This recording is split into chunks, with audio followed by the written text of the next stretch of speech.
दोस्तों, ऐसे तो दुनिया भर में कई पुल हैं और सबकी अपनी एक पहचान है।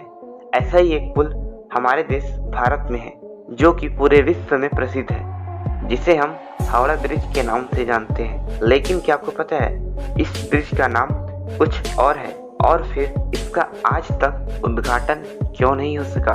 हावड़ा ब्रिज जो करीबन 2313 फीट लंबी ब्रिज सिर्फ किनारों पर बने 2 स्तंभों पर ही क्यों टिकी हुई है और फिर इसको रात के 12 बजे ही क्यों बंद कर दिया जाता है? आज हम कोलकाता और हावड़ा के बीच बहने वाली हुगली नदी पर बने हावड़ा ब्रिज के बारे में बात करेंगे।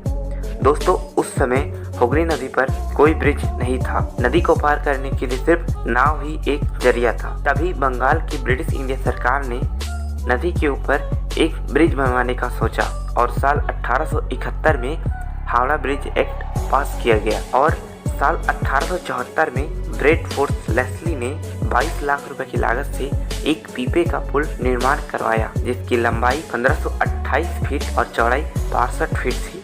लेकिन हावड़ा स्टेशन की वजह से पुल पर ट्रैफिक बढ़ने लगी, जिसकी वजह से अंग्रेजों ने पीपे की पुल की जगह एक नए पुल का निर्माण करवाने का सोचा और फिर साल 1922 में न्यू हावड़ा ब्रिज कमीशन पास किया गया और इसके कुछ सालों बाद इसका टेंडर जारी किया गया। न्यू हावड़ा ब्रिज बनाने के लिए 20 से भी ज्यादा कंपनियों को टेंडर के लिए चुना गया, जिसमें से जर्मन की एक कंपनी ने सबसे कम बोली लगाई थी।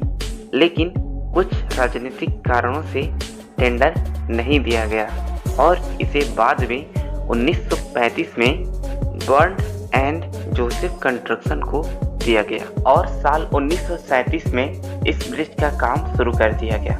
लेकिन अंग्रेजों की एक खास शर्त थी कि इसके बीच में कोई खंभे नहीं होने चाहिए ताकि इसके बीच से गुजरने वाले जहाजों को कोई दिक्कत ना हो।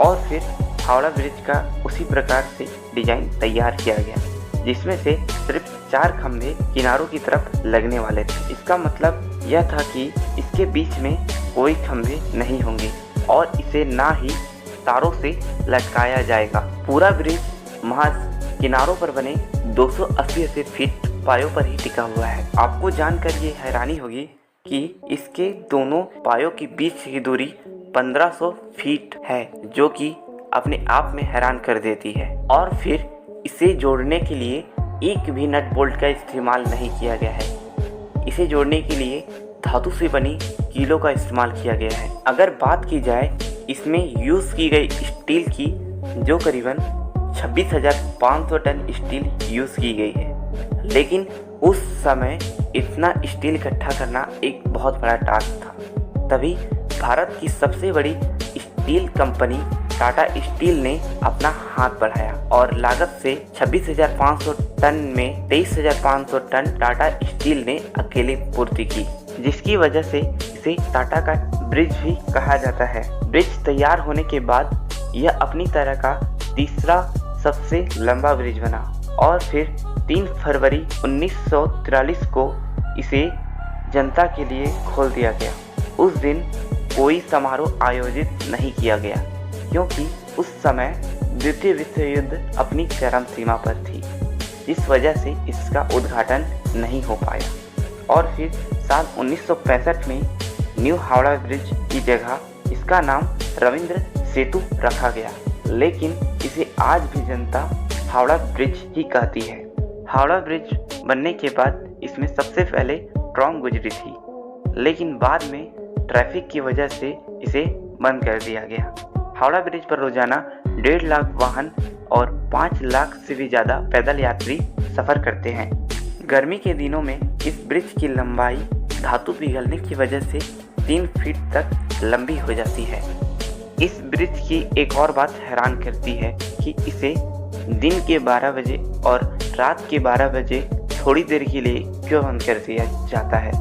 इसके पीछे की कहानी, जिस इंजीनियर ने इस ब्रिज को बनवाया था, उन्होंने कहा था कि यह ब्रिज जब भी गिरेगा उस समय के 12 बजेंगे, लेकिन उन्होंने दिन के या रात के नहीं बताया था, जिस वजह से इसे दिन के 12 बजे और रात के 12 बजे थोड़ी देर के लिए बंद कर दिया जाता है। इस ब्रिज के बारे में एक और बात कहा जाता है कि इसकी एक चाबी भी थी, जिससे यह ब्रिज बीच से खुलता था, जिससे बड़े जहाज़ों को पार किया जाता था। लेकिन इस बात में कितनी सच्चाई है, इसकी पुष्टि आज तक नहीं हो पाई है। 2006 में इस ब्रिज को रिपेयर करने में 8 टन स्टील यूज की गई थी, जिसमें 5 लाख रुपए खर्च हुए थे। हावड़ा ब्रिज को 2011 में एक और समस्या से जूझना पड़ा था। इंजीनियरों का कहना था यह ब्रिज जिन खंभों पर टिका है उसकी मोटाई 3 सालों के अंदर आधी हो चुकी है। इसका कारण लोगों के तंबाकू खाकर थूकना था। और फिर कोलकाता की पोर्ट ट्रस्ट ने इसके ऊपर स्टील की हुड लगाई, जिसमें 20 लाख रुपए खर्च हुए थे। लोगों की इस ब्रिज को पेंट करने में 26,500 लीटर पेंट यूज किया जाता है, जिसकी लागत 65 लाख रुपए लगते हैं। और फिर पक्षियों द्वारा हर साल गंदगी साफ करने में इस ट्रस्ट को 5 लाख रुपए लगते हैं। इसके अलावा भारत के इतिहास और खास करके कोलकाता के इतिहास का यह बड़ा हिस्सा रहा है। बाकी आप कमेंट करके जरूर बताएं इस ब्रिज के बारे में आप क्या जानते हैं। चैनल पे अगर आप नए हैं तो चैनल को सब्सक्राइब एंड वीडियो को लाइक एंड शेयर जरूर करें।